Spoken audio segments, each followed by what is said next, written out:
ഡാഡിയോടുള്ള യാത്ര പറിച്ചിലും പിന്നെ അകത്തുള്ള ബാക്കി ഫോർമാലിറ്റീസും കഴിഞ്ഞ് ഞങ്ങളിതാ ഫ്ലൈറ്റ് വെയിറ്റ് ചെയ്തിരിക്കുകയാണ്.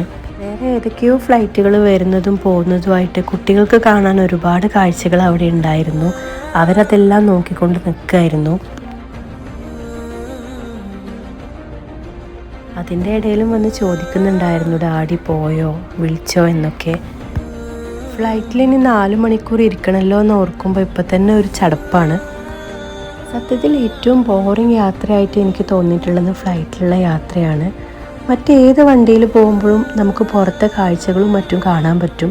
പക്ഷേ ഫ്ലൈറ്റിലിരിക്കുമ്പോൾ ആ ഒരേ ഒരു ഇരിപ്പ് ഒരുപാട് നേരം ഇരിക്കുമ്പോൾ ഭയങ്കര ഒരു മടുപ്പാണ്. കുട്ടികൾ അവരുടെ ഡാഡി വാങ്ങിച്ചു കൊടുത്ത ഫുഡ് അവിടെ ഇരുന്ന് കഴിക്കുകയാണ്. വരുന്ന ഇൻഡിഗോ ഫ്ലൈറ്റാണ് ഞങ്ങളുടേത്. പിന്നെ ഞങ്ങളോട് ഫ്ലൈറ്റിൽ കയറാൻ വേണ്ടിയിട്ട് അനൗൺസ് ചെയ്ത് പിന്നെ ഫ്ലൈറ്റിൽ കയറി ഞങ്ങൾ സീറ്റും കാര്യങ്ങളൊക്കെ എവിടെയെന്നൊന്ന് നോക്കുകയാണ്.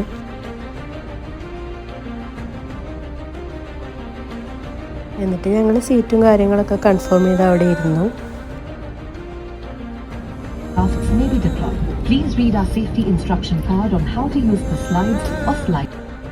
ഈ അനൗൺസ്മെൻ്റ് ഒക്കെ കേൾക്കുമ്പോൾ മനസ്സിന് വല്ലാത്തൊരു ബുദ്ധിമുട്ടാണ്.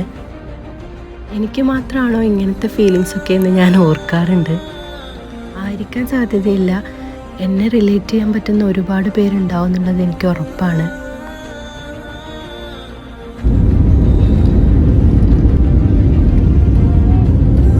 പിന്നെ മക്കളെല്ലാവരും ഒന്ന് ഉറങ്ങി എണീറ്റപ്പോൾ എമ്മിമോള് ഭയങ്കര കരച്ചിലായിരുന്നു ഡാഡിയെ കാണണമെന്നും പറഞ്ഞ്. പിന്നെ എയറോസ്ട്രസ് വന്നൊരു കേക്കൊക്കെ കൊടുത്ത് അവളെ സമാധാനിപ്പിച്ചു. പിന്നെ ഇതേ അൽഹംദുലില്ലാ ഞങ്ങൾ സുഖമായിട്ട് ലാൻഡ് ചെയ്തു. ഇതേ ഇപ്പോൾ പുറത്തോട്ട് ഇറങ്ങുകയാണ്.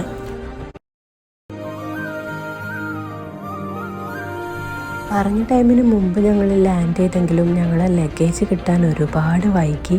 ഇതേ ഞങ്ങളെ കാത്ത് പുറത്ത് എല്ലാവരും ഉണ്ടായിരുന്നു. അപ്പോൾ അതൊക്കെയായിരുന്നു ഞങ്ങളുടെ യാത്രയിലെ വിശേഷങ്ങൾ. ഇഷ്ടമായ ലൈക്ക് ചെയ്യുക, സബ്സ്ക്രൈബ് ചെയ്യുക, കമൻറ്റ്സ് അറിയിക്കുക. ബൈ.